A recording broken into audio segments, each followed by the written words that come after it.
Finanças, nós vamos iniciar orando a Deus. Em seguida nós vamos direto para nossa aula.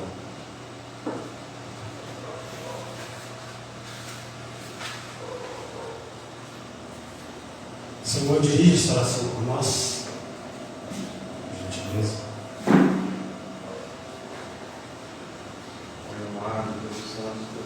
Constituificamos por esse privilégio de estarmos aqui reunidos, Senhor Jesus, para ouvir a Tua palavra e aprender mais do Senhor, para consagrar as nossas finanças, consagrar, Senhor, as nossas vidas, a nossa vida financeira ao Senhor, para que tudo corra segundo a nossa vontade, tudo corra conforme Teu querer em nossos vidas, na vida dos nossos irmãos, na vida daqueles que nos odeiam, e que através, Senhor, através daquilo que o Senhor colocou em nossas mãos, possa, Senhor Jesus, glorificar o Teu nome, glorificar, Senhor Jesus, na Tua face, na face de Cristo, e fazer com que o reino cresça, fazer com que o reino do Senhor possa se aparecer e se manifestar através de nós, se manifestar através da nossa fidelidade ao Senhor. Jesus, vem nos ajudar, vem nos fortalecer, fala com a igreja, fala conosco, alcança alvos, alcança vidas, Senhor. Que o Senhor possa abrir as portas do Teu Evangelho, abre as portas, Senhor, para a vida do Senhor. Que o Senhor possa, Senhor Jesus, usar o poder e a bênção. Agora, Amém. Eu queria primeiramente finalizar a aula 1. Pode assentar. Eu queria finalizar a aula 1. Na verdade, ficam alguns textos para a gente ler. Eu vou passar eles mais rapidamente. Foram 3 textos. Atos 19. Abro em Atos 19.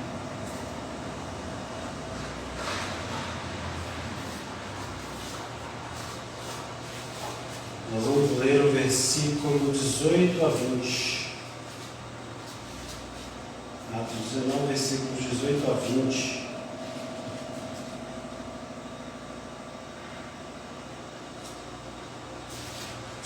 Que diz assim: muitos dos que creram vinham e confessavam e declaravam abertamente suas más obras. Grande número dos que tinham praticaram o cultismo, reuniram seus livros e os queimaram publicamente. Calculado o valor total, este chegou a 50.000 dracmas. Dessa maneira, a palavra do Senhor muito se difundia e se fortalecia. Aqui está falando de um avivamento que aconteceu e sobre as consequências desse avivamento. Isso foi lá em Éfeso, quando Paulo esteve evangelizando em Éfeso. Houve um grande milagre. Alguns vinham confessando seus pecados publicamente, entregando a vida a Cristo, e pelo fato de eles estarem muito ligados a práticas de ocultismo e outras coisas, uma vez que eles, por meio da pregação do Evangelho de Paulo, eles entenderam que isso não era a vontade de Deus, eles trouxeram os livros deles e queimaram. E aí diz aqui, queimaram publicamente. E aqui Lucas, ele ainda, como historiador, calculou, pesquisou quanto valia o total daqueles livros, que seria 50.000 dracmas, que é um valor relevante, até porque foi um somatório de livros de todos, trazidos ali, e muito valor foi queimado literalmente no fogo. Então, assim como a gente já vinha falando sobre a ligação da salvação com essa transformação da nossa vida material, aqui também temos um exemplo de pessoas que não olharam o valor dos seus livros, que poderiam até vender, ganhar dinheiro, etc., mas transformados pelo Evangelho, convertidos, arrependidos, resolvem desfazer de bens. No caso, nesse caso aqui foram livros. E isso por meio de um avivamento, claro. Então, mais uma vez a gente vê a radicalidade do cristão na sua vida material quando se encontra com o Evangelho. E que isso sirva de exemplo para nós, Porque não é porque nós nos convertemos há algum tempo atrás que ainda não há tempo de estar sempre nos policiando, nos renovando, para sempre agradar a Deus. Então isso aqui como exemplo, de repente até mesmo hoje, eu posso pensar, talvez tenha algo que eu devo desfazer, ou será que eu ainda estou preso a alguma coisa material que me impede de fazer a vontade de Deus? no sentido que eu deva desfazer disso. Vamos agora para Atos 2, temos mais um exemplo. Atos 2, 42 a 47. Vai dizer assim, Atos 2, 42 a 47. Eles se dedicavam ao ensino dos apóstolos e à comunhão, ao partir do pão e às orações. Todos estavam cheios de temor e muitas maravilhas e sinais eram feitos pelos apóstolos. Os que criam mantinham-se unidos e tinham tudo em comum, vendendo suas propriedades e bens, contribuíam a cada um conforme a sua necessidade. Todos os dias continuavam a reunir-se no pátio do templo, partiam o pão em suas casas e juntos participavam das refeições, com alegria e sinceridade de coração, louvando a Deus e tendo a simpatia de todo o povo, e o Senhor lhes acrescentava diariamente os que iam sendo salvos. Já nesse caso aqui, o exemplo que nós temos de avivamento ligado à questão material foi de os cristãos venderem suas propriedades. E aqui diz que eles, vendendo suas propriedades, distribuíam, assim que todos tinham tudo em comum.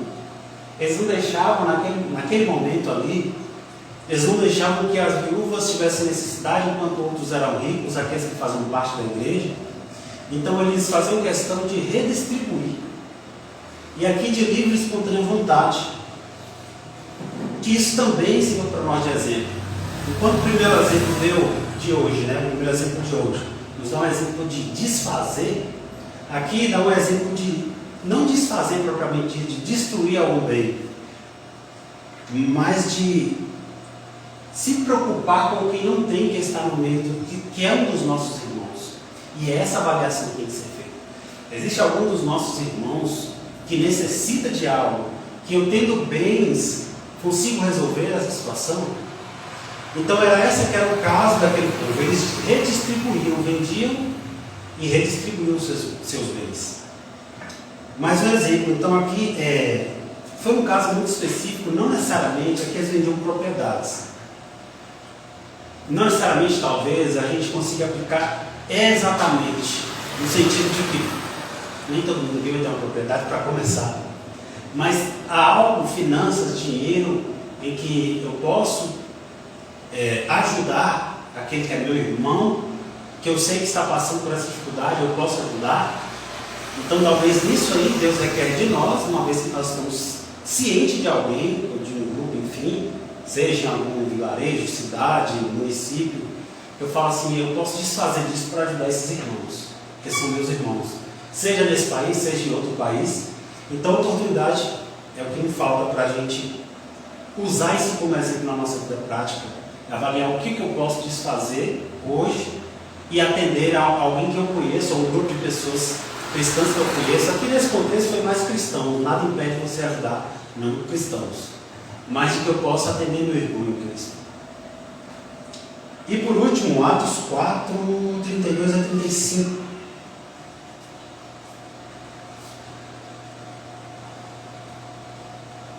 Atos 4, 32 ao 35 diz assim: da multidão dos que creram, uma era a mente e um o coração.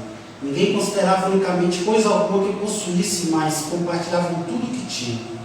Com grande poder os apóstolos continuavam a testemunhar da ressurreição do Senhor Jesus, e grandiosa graça estava sobre todos eles. Não havia pessoas necessitadas entre eles, pois os que possuíam terras ou casas as vendiam, traziam o dinheiro da venda e colocavam aos pés dos apóstolos, que o distribuíam segundo a necessidade de cada um. Aqui também é o mesmo caso de redistribuição de bens, e bem especificamente imóveis, lotes, propriedades, casas, enfim, e redistribuíam. Então isso aqui também foi um ato de avivamento generoso, redistribuir as terras que essas pessoas tinham em casas, como diz aqui, como Lucas escreveu aqui no livro de Atos. Então nós temos que repensar a nossa condição sobre nós temos que mudar a visão de que salvação não tem nada a ver com materialidade, como alguns pensam, mas que está intimamente ligado. Não está na Bíblia, mais uma vez eu ouvi um pastor dizer que o bolso é o último ponto a se converter. Porque, segundo ele, segundo esse pastor, é a parte mais difícil do homem. Ele considera sendo a parte mais difícil de se converter, no sentido da pessoa realmente dizer, não, eu realmente sou convertido. Então, meu hábito financeiro e de adquirir bens vai mudar, a minha perspectiva vai mudar. E agora, a segunda aula, na verdade, ela é sobre... Aqui nós finalizamos a primeira aula sobre a relação da salvação com bens e dinheiro. E a segunda aula agora nós vamos falar sobre dois extremos. Nós vamos falar sobre ascetismo e materialismo. O asceticismo, mas eu acho que é ascetismo, se eu não me engano. Ascetismo. E aí quem pratica o ascetismo é um asceta. Correto? Então, primeiramente nós precisamos definir o que é ascetismo e materialismo. E tentar encontrar o ponto espiritual nisso, ou seja, encontrar o que a Bíblia diz sobre isso. Ascetismo são aqueles que defendem a ausência de bens extrema. Então, na história da igreja, nós encontramos muitas pessoas, por exemplo, que optavam por andar descalço, optavam por ter pouquíssimas peças de roupas, uns até só tinham uma ou duas, porque acreditavam que os bens, ele é totalmente carnal, enquanto as coisas espirituais estão totalmente desligadas das coisas materiais, e algumas iam até mais longe dizendo que as coisas materiais estão ligadas a questões carnais e não à espiritualidade. Então elas se desfaziam ao extremo dos seus bens, daquilo que as suas finanças alcançavam, abriam mão, alguns até mesmo comiam somente pão e água. Ou seja, nenhum tipo de comida melhor do que isso eles comiam. Como que dizendo, eu estou abrindo mão de todo o prazer, de tudo aquilo que é o excesso material, ao ponto de ser estritamente ou exageradamente ausentes de qualquer materialismo, né? E o outro extremo é o materialismo, que é o extremo, temos o ascetismo, que exagera para o lado de não ter, e o materialismo que exagera para o lado de ter. Que hoje, obviamente, a nossa cultura ocidental, talvez até oriental também, mas nós estamos mais aqui nesse meio América, né? Europa, etc.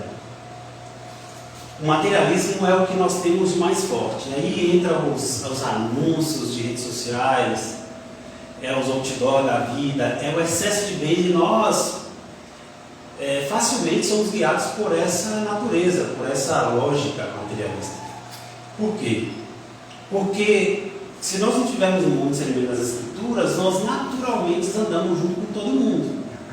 Se todo mundo para de trabalhar 18 horas, você abre empresa, sua empresa para de trabalhar 18 horas. Por quê? Porque a gente segue o fluxo, segue o que é cultural. Mas só que o problema da cultura é que tem pontos em que a Bíblia vai contra, né?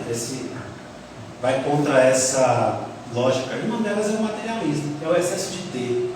Pessoas que compram o que não precisam, tem até aquela frase, né? Pessoas que compram o que não precisam, com dinheiro que não tem, para mostrar para os amigos, ou alguma coisa assim.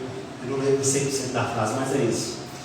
Então, se endividam comprando com dinheiro que não tem, porque você só se endivida se você comprar com dinheiro que você não tem.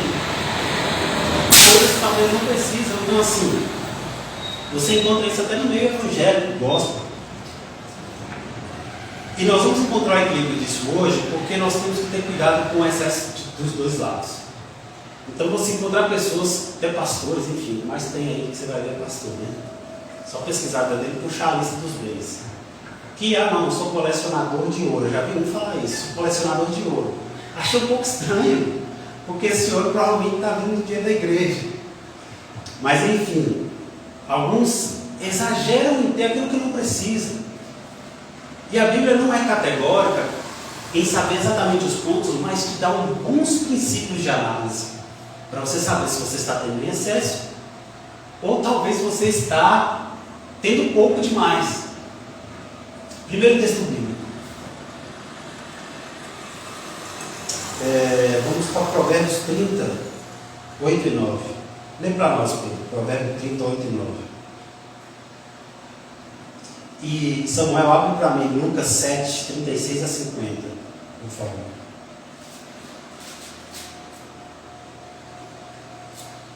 Afasta de mim a falsidade e a mentira. Não me des nem a pobreza nem a riqueza. Dá-me o pão que me for necessário para não acontecer que, estando eu farto, te negue e diga: quem é o Senhor? Ou que, empobrecido, venha furtar e profane o nome de Deus. Olha que interessante. Aí o escritor coloca, ele pede a Deus para estar no equilíbrio das duas coisas. Porque ele acha perigoso os dois extremos. Ele fala assim, ó, se eu tiver demais, eu tenho medo de te negar e te esquecer, me esquecer de ti, falando com Deus.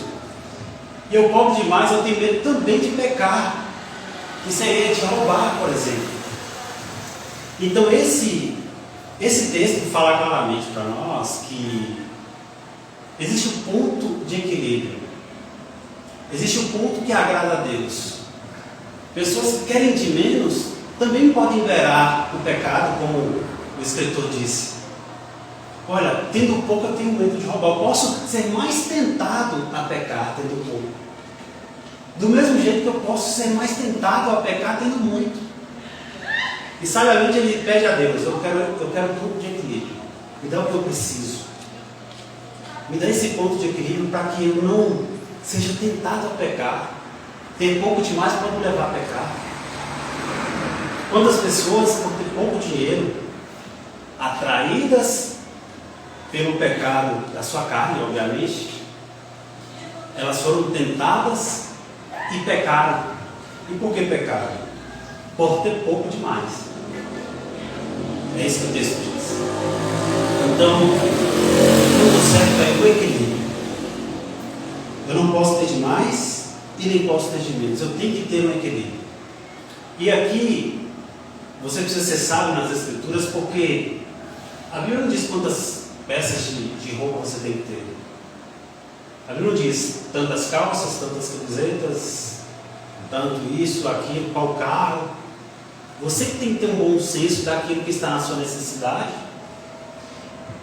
E usando até os textos como base da primeira aula, que eu acabei finalizando hoje, sobre a questão de usar os meus bens para ser generoso com os outros, ajudando outros, você precisa encontrar esse ponto de equilíbrio.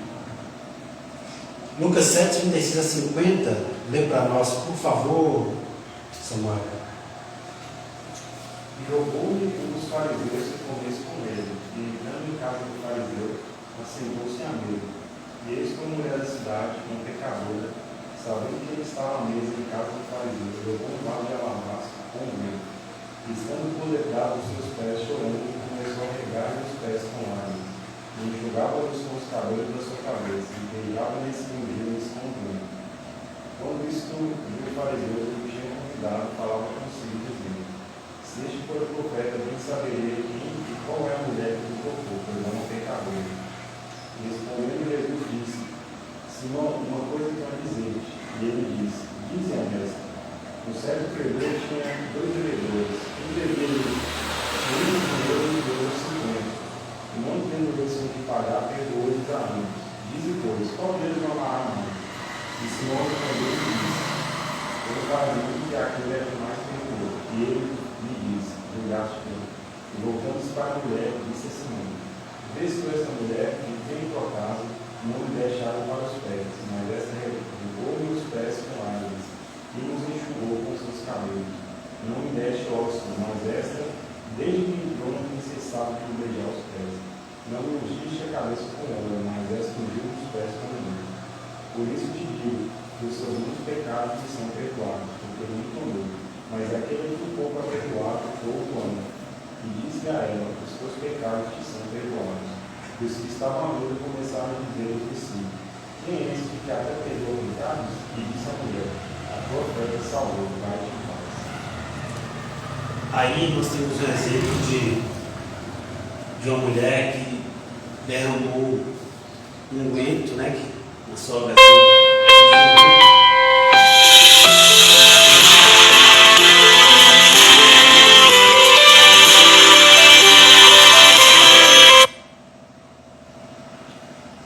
Então, nesse passagem a gente tem uma mulher que derramou do perfume caríssimo para adorar a Deus, porque ela se sentiu muito amada e foi perdoada também naquele momento. O que é que acontece? Aqui, alguém poderia dizer: olha, nós não podemos gastar esse unguento, esse óleo, nesse momento. Nós temos que vender e pegar o dinheiro e dar para os pobres.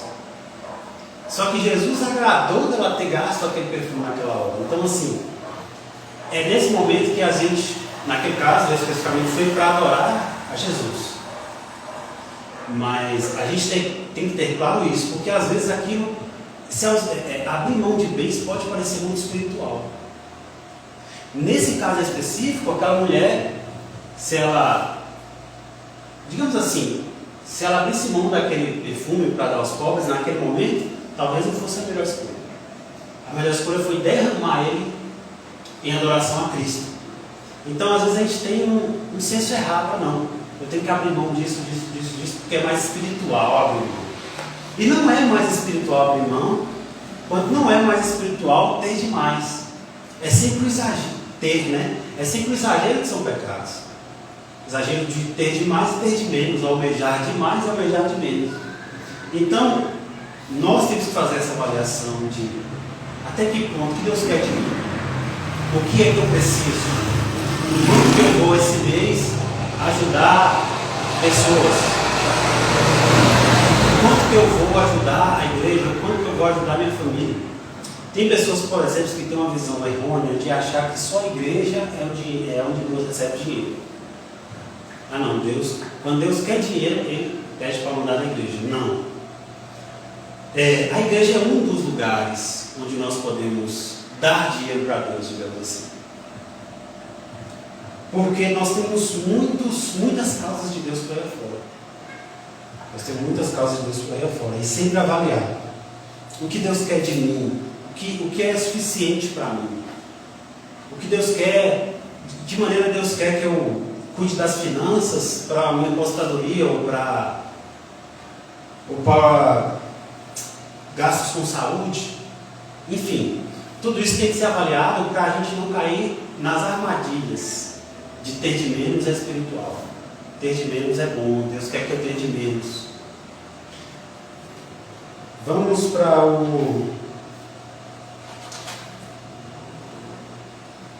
Aqui eu vou pedir para alguém abrir, pode ser Pedro de novo. Primeira carta a Timóteo, capítulo 4, versículos 3 a 5.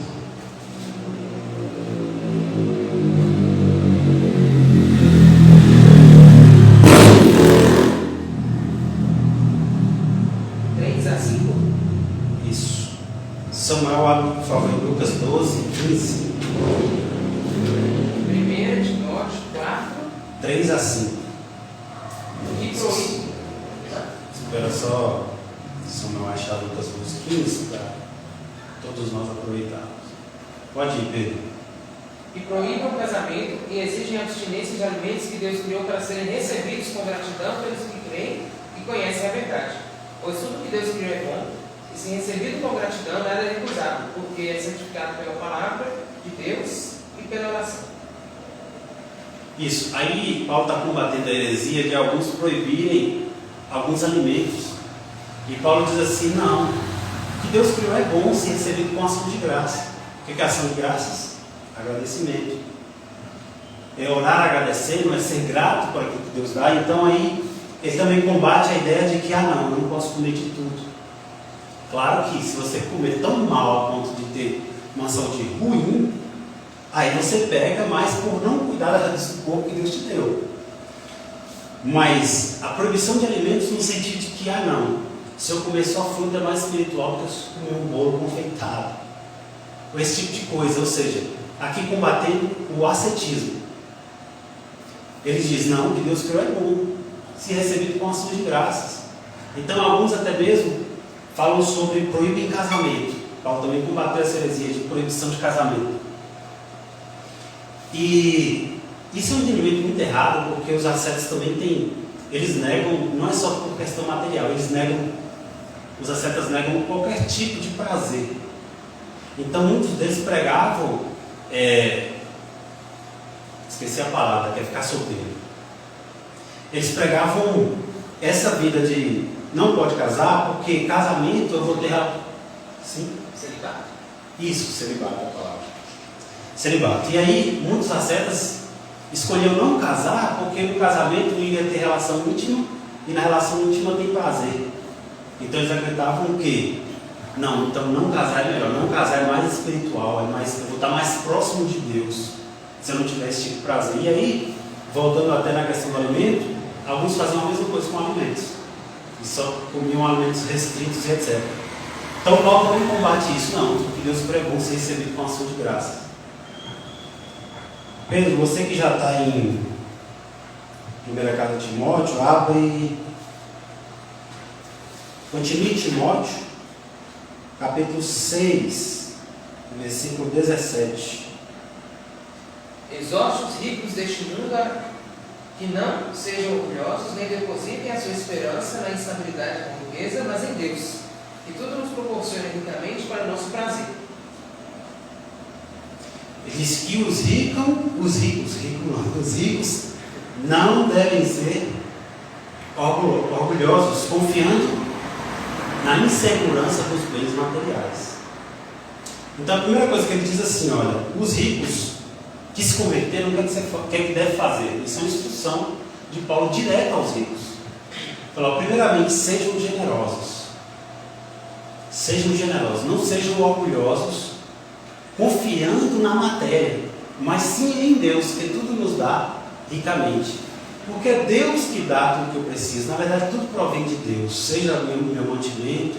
Então, aquele que se apega à matéria é porque ele não tem uma fé aguçada o suficiente.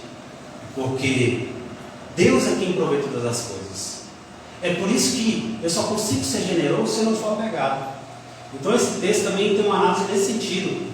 Se eu tenho que ser generoso, automaticamente eu não posso confiar nos bens, porque é a única maneira de ser generoso. Eu tenho que abrir mão de dinheiro e de bens para ser generoso. Eu tenho que ofertar, eu vou ter que ajudar alguém, eu vou ter que ajudar a família, eu vou ter que ajudar isso. E tudo isso é sair dinheiro do bolso. E saindo dinheiro do meu bolso, eu posso pensar, se eu não tiver confiança em Deus, eu posso começar a ficar temeroso, eu posso ficar preocupado. Mas ele diz, não, confie em Deus, que tudo provê, tudo vem dele, o salário, a saúde para trabalhar, as portas de emprego, tudo vem dele, tudo é dele, ele provê todas as coisas, ele é a fonte. E assim eu consigo ser generoso se eu confiar em Deus.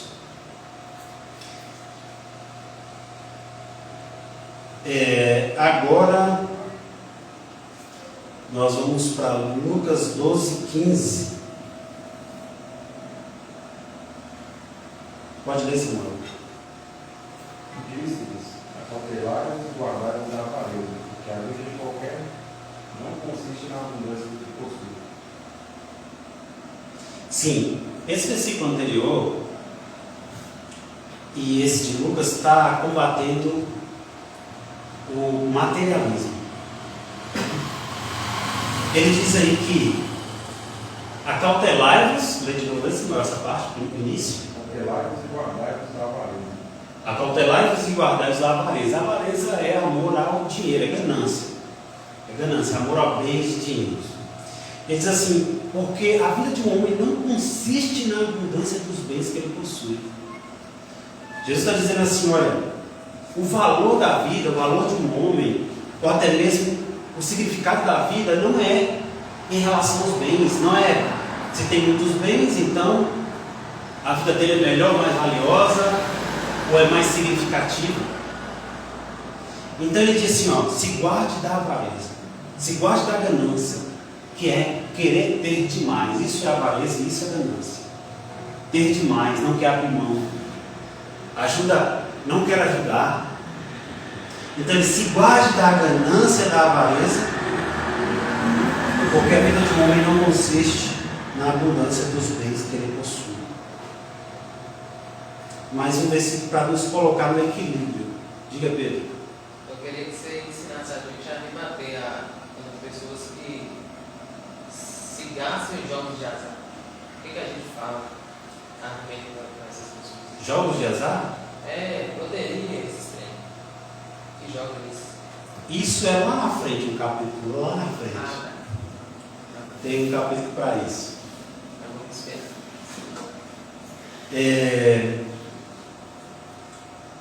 Lucas 16, leia para nós. Já está em Lucas, né, Samuel? Então vai lá em Lucas 16, 19 a 31, por favor. Ora, havia um homem rico que vestia-se de púrpura e de linho finíssimo, e vivia todos os dias em Galápagos profundamente. Havia também um certo mendigo chamado Lázaro, que jazia cheio de chagas à porta da vila. Até quando? Até o 31. E desejava alimentar-se com as migalhas que caíam lá dentro do rico. Os próprios cães vinham lamber as chagas. E aconteceu que o mendigo morreu e foi levado pelos anjos para o seio de Abraão. E morreu também um rico, foi sepultado. E no Hades ergueu os olhos estando em tormentos, e viu ao longe Abraão e Lázaro no seu seio. E clamando disse: Pai Abraão, tem misericórdia de mim. E manda Lázaro que molhe na água a ponta do seu dedo e me ateste a língua, porque estou atormentado nesta chama.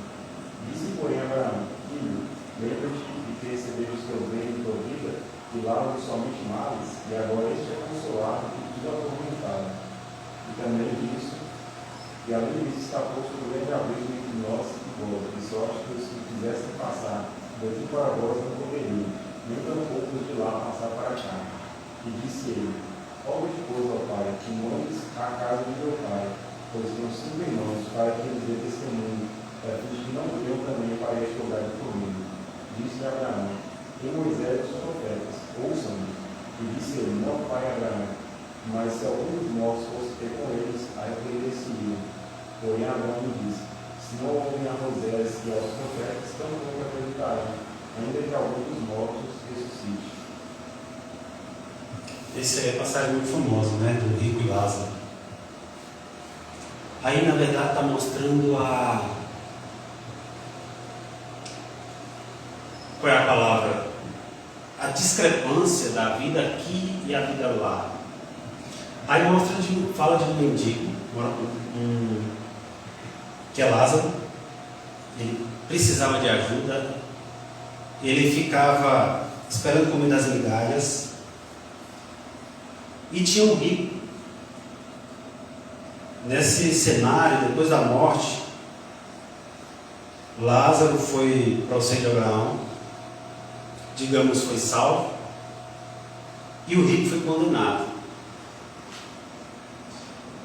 Isso aqui quer dizer que alguns aqui podem ser muito pobres, mas diante de Deus eles são muito ricos. E também uma maneira de nós não cairmos na cilada do ascetismo nem do materialismo, ou seja, eu tenho demais aqui e não significa nada diante de Deus. Porque uma pessoa que pode ter muito aqui, do outro lado, quando partir para ser julgado, ele pode não ter nada para receber com o galardão.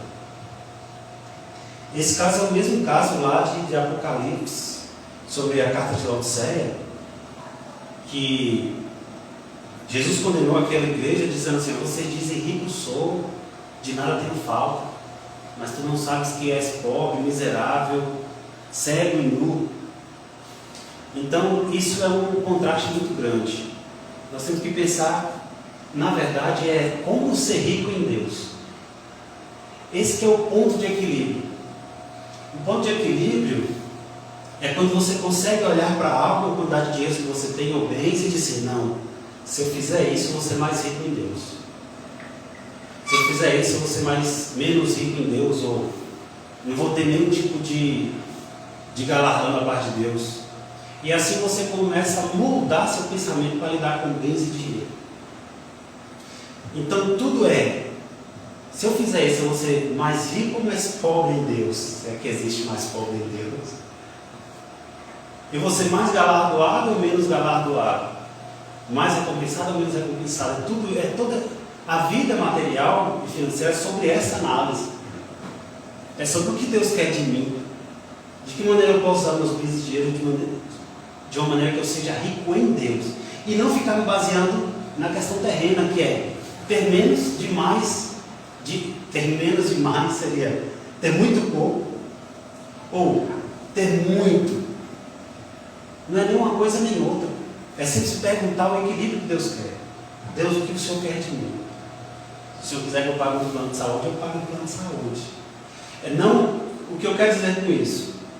Que tem respostas para algumas perguntas sobre bens e dinheiro que é muito difícil. Ou seja, se alguns de vocês fizeram algumas perguntas para mim sobre bens e dinheiro, o que fazer, eu vou dizer depende. Depende da sua vida, do seu contexto, eu não sei. E aí você precisa ir em oração, em temor a Deus, buscar em oração para buscar de Deus essa decisão. Porque como a Bíblia não pode ser categórica a ponto de falar quantas camisas alguém pode ter, ou calças, ou etc., isso varia. Tem 1 milhão de variáveis para alguém definir a quantidade de roupas que ela precisa. Alguém que viaja muito talvez precise ter mais camisas que você. Enfim, mas tudo é uma questão de... Em oração nós definimos o que eu tenho que fazer para ser mais rico em Deus. De que maneira eu tenho que organizar meu salário quando ele chega. Quanto por cento que eu tenho que dar para a igreja ou dar para alguém necessitado, quanto por cento que eu vou guardar para aposentadoria e tal. Você põe esse temor a Deus, analisando o que Deus quer de nós. E com base nas Escrituras. Nós estamos lendo os textos aqui sobre finanças, mas tem... primeiro nós estamos na segunda lição, se eu não me engano vai até 12. Eu já tenho bastante texto para a gente analisar. Uma vez eu peguei Provérbios e eu comecei a ler Provérbios anotando só os versículos que falam de dinheiro e finanças. Eu fiz esse Provérbios todo, eu anotava todos os versículos. Porque como Provérbios tem muito provérbio sobre muitos assuntos, eu peguei Provérbios a coletânea, eu nem sei onde é que está isso mais. E eu analisei só finanças. Depois que eu tinha isso num caderno, eu comecei a ler repetidas vezes. Para buscar em Deus qual é o equilíbrio. Porque um texto fala que eu tenho que ajudar, o outro texto fala que a pessoa prudente, ela guarda para o inverno. Então eu tinha que ter tudo isso em equilíbrio. Se eu pegar um versículo isolado do resto da Bíblia, eu vou ter uma visão sobre o que Deus quer de mim com bens e dinheiro, é ruim. Eu preciso pegar esse texto, pegar o outro e colocar tudo isso em contexto aos poucos. E encontrando essa direção de Deus. Então, sobre o estudo nosso aqui, nós vamos ler bastante. Já estou fazendo para vocês essas dicas. Interessante que nesse texto que foi lido em Lucas 16, eu tirei algumas conclusões e que quebram alguns paradigmas. Existem mendigos salvos. Não sei vocês, mas na igreja onde eu congregava, é meio que implícito que todo mundo achava que quem morava na rua não era ímpio. O pessoal não imagina um morador de rua cheio do Espírito Santo, cheio de dons do Espírito Santo. Aí as pessoas pensam, não, é mendigo, então ele não é salvo, ele não tem intimidade com Deus. Enquanto Lázaro, todo doente, enfermo e comendo de migalhas, imagina um cristão que come de migalhas nessa vida, que cai na mesa de outros, come de favor, como eu já ouvi testemunho de pessoas que comem de favor, comiam, né? O testemunho que eu vi. Elas não têm nem dinheiro para comprar a própria comida. Eu já ouvi um caso de uma mulher, não sei se ela era cristã, que ela trabalhava como doméstica, aí o que sobrava dos pratos do chefe dela que contratou ela, né, para fazer o serviço doméstico, ela colocava numa sacola e levava para casa para distribuir para os filhos, que só comiam uma refeição por dia, se não me engano. Então ela vivia assim, trabalhava com o chefe, sobrava do prato, ela raspava o prato, colocava na sacola e levava. E muitas dessas pessoas vão chegar no céu e vão ser mais ricas do que nós, que talvez temos uma condição financeira mediana, ou do que outros que são muito ricos.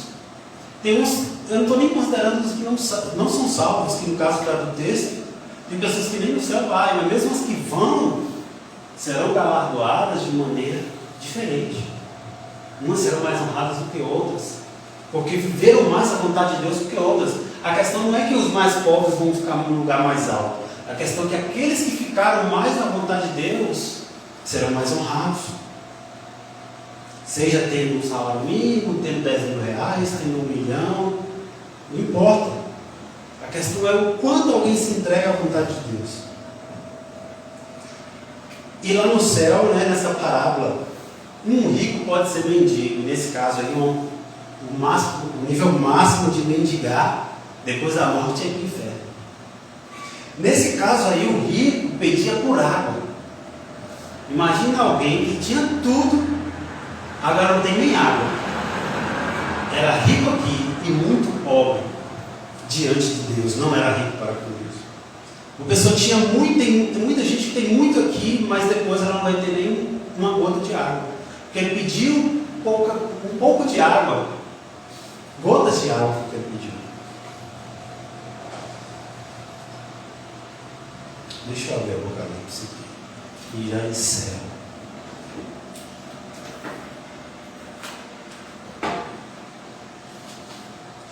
Lá em Apocalipse 3, deixa eu verificar o versículo.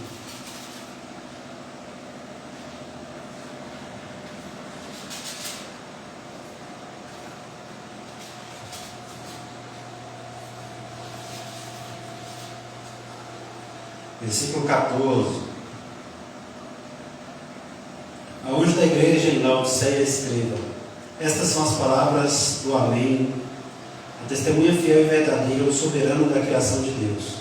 Conheço as suas obras, sei que você não é frio nem quente. Melhor seria que fosse frio ou quente. Assim porque você é morno, não é frio nem quente, estou a ponto de vomitá-lo da minha boca.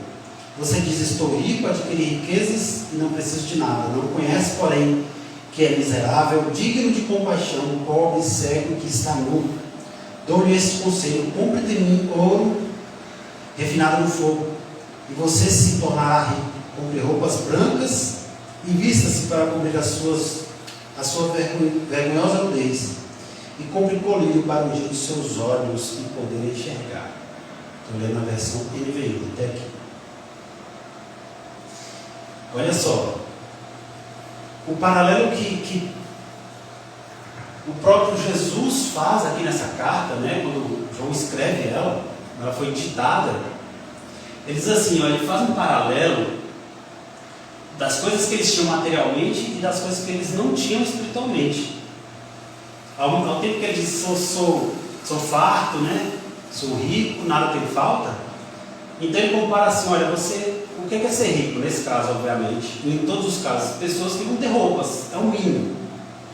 Todo mundo que é rico vai ter roupa, seja poucas ou muitas. Nesse caso aqui, eles eram abastados. E aí Deus fala assim: vocês são nus diante de mim.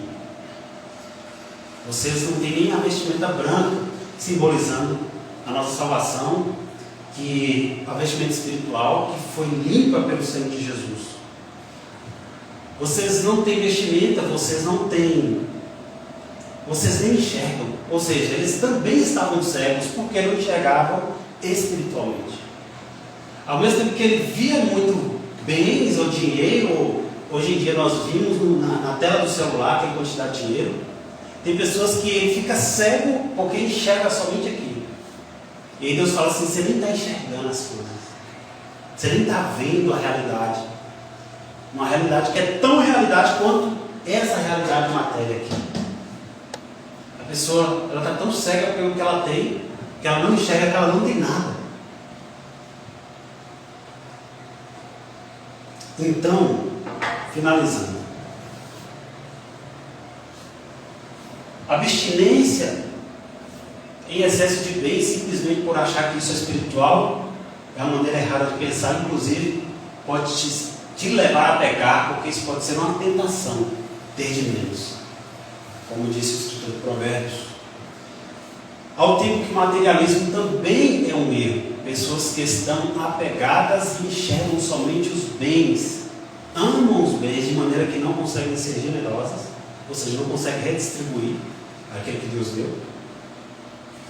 E também automaticamente se tornam cegas, porque quem enxerga não consegue ser materialista. Quem enxerga espiritualmente, quem enxerga de verdade, não consegue ser materialista. Porque ele enxerga tanto,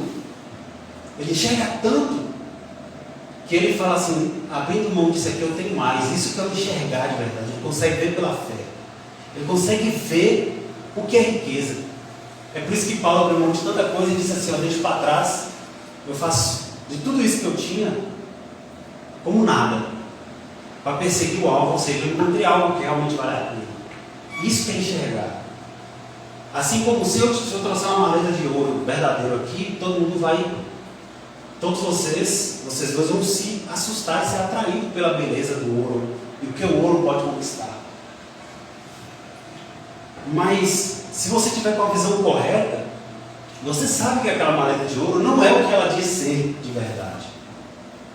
Ela tem um valor aqui nessa terra, como é que eu posso dizer?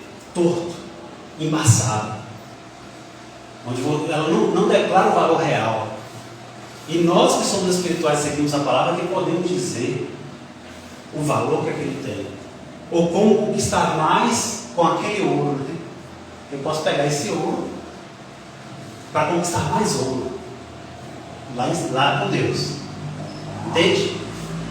Posso pegar esse dinheiro, esses bens, para conquistar mais bens. No porvir. É um depósito.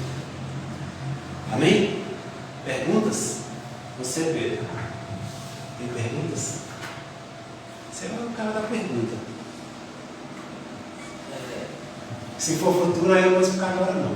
Se tiver nas lições futuras. Aí a gente tem que ter esse discernimento orando mesmo. Por exemplo, nesse caso aí do ouro, você deu um exemplo. A gente pode transformar esse ouro que exemplifica os nossos bens. Ou seja, o que a gente pode mais trazer para os nossos dias práticos atuais é o nosso salário, que seria nosso ouro. Né? Salário e bens. Dinheiro e bens que você tem. Então, eu posso converter esse tesouro aí o próprio ato de estar ofertando à igreja é algo que corrobora isso? Sim, mas de um modo geral, usando as suas finanças, tudo, né? Toda a finança, né? Para a glória de Deus. E quando eu falo usar as finanças para a glória de Deus, inclui 1 milhão de coisas. Eu vou citar algumas aqui, de bate-pronto. E eu estou dando uma resposta bem restrita, mas assim, como converter os bens dessa terra em bens futuros? O que a Bíblia diz? Vou citar algumas coisas que a Bíblia diz. Ajudar na obra, custear missionários, como Paulo mesmo pediu mantimento para as viagens dele. Então você oferta para o missionário. Quem é um missionário? Pastor Lucas é um missionário, não precisa viajar para ser missionário. Você está fazendo a obra para ser missionário. Se você for no hospital, você é um missionário. E aí tem 1 milhão de maneiras da gente fazer isso. Tem várias secretarias missionárias que você pode fazer depósito. E não é só dar dinheiro, mas usar bem também. Por exemplo, se você paga o que deve, você está usando para a glória de Deus. Se você luta para ter um bom nome na praça, financeiramente falando, né? Não ter débitos, pagar as pessoas em dia, pagar os funcionários em dia, caso você tenha uma empresa, isso também é viver para a glória de Deus.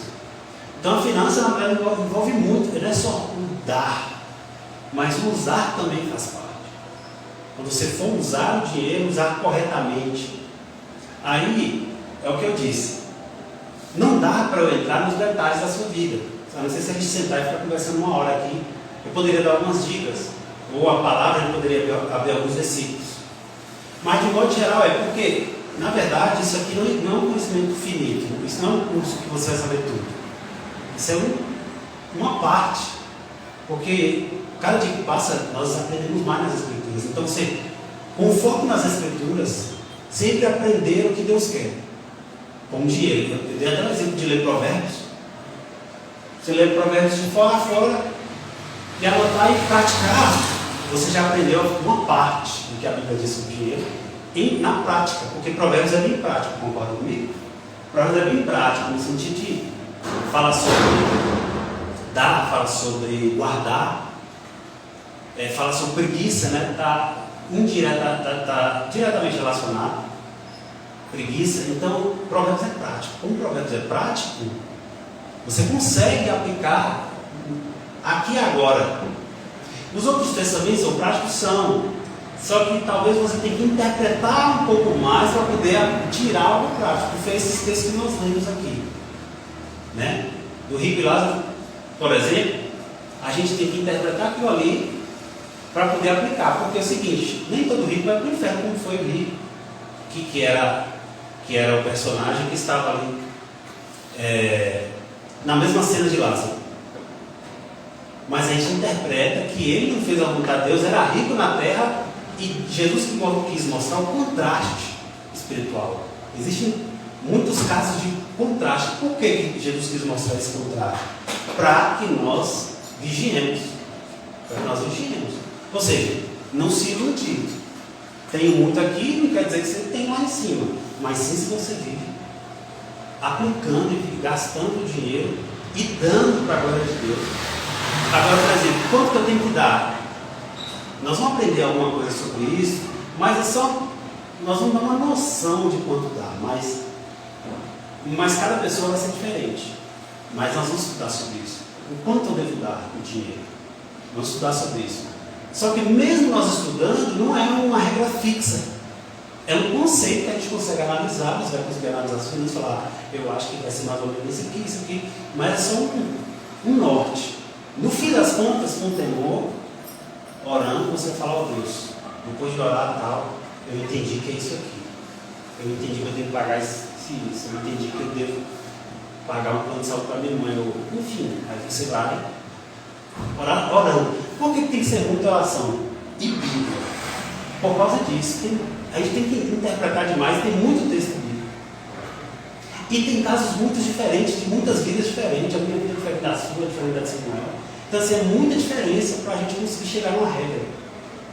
Então, precisa de fato, todo dia, né, em oração, sempre com temor, falou, Deus, me ajuda mais uma vez a definir aquilo que eu fazer. Por exemplo, até hoje eu mudo a maneira de lidar com o dinheiro. Todo mês, praticamente.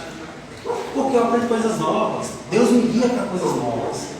Já teve momentos que eu estou em oração e Deus falar comigo sobre um dinheiro específico que estava na minha conta, o que eu tinha que fazer com ele, mas foi muito específico.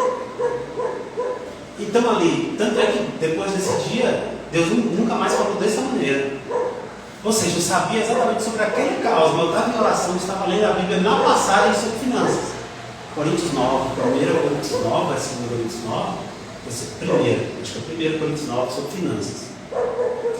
Então eu estava lendo em oração e eu tive uma direção exata da quantia de dinheiro que eu tinha que pegar e o que eu tinha que fazer com isso. Então entenda que é uma evolução. A gente está sempre crescendo em sabedoria na palavra.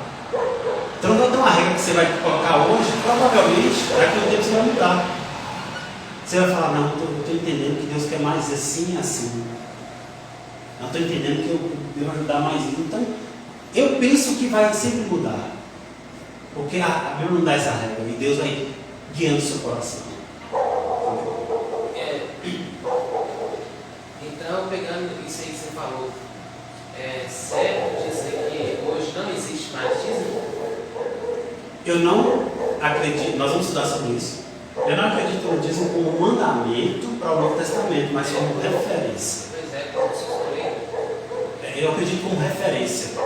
Nós vamos até ver como usar isso como referência. Tem pessoas que acreditam no dízimo como mandamento para o Novo Testamento. Mandamento.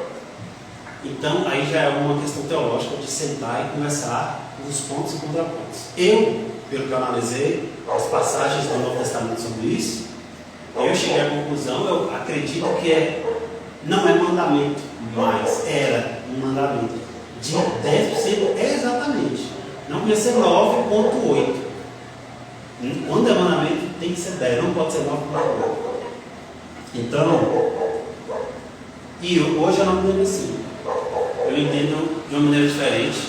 Inclusive, eu quero muito mais, se eu olhar para a questão financeira, muito mais pesada do que 10%. Eu acho 10% para onde precisa muito pouco. É fácil tirar 10 e não tirar mais nada. 90% é seu. Então, eu acredito que existe um princípio no Novo Testamento que vai ser mais pesado do que 10%. E nós vamos chegar lá. Amém? Deu 9 horas, você está proibido perguntar mais qualquer coisa. Vamos orar? Se você quiser finalizar para mim aqui, Deus abençoe os que ficaram na live até agora. Podemos terminar com a oração depois de desligar a live. Feche seus olhos, vamos orar. Pai, em nome de Jesus, teu Filho, grandioso és tu, Pai Santo, no céu e na terra. Obrigado por mais essa porção da tua palavra, ensinamento. Guia-nos, ó Deus. Guia-nos na tua vontade, nos ensina a tua palavra. Nos ensina, Pai Santo, a lidar com mesa de para a glória do teu nome. É o que eu te peço em nome de Jesus. Que cada um que está aqui, cada um que nos assistiu, que o Senhor possa abençoar grandemente. Que o Senhor possa prosperar espiritualmente com a glória do teu santo nome. Amém.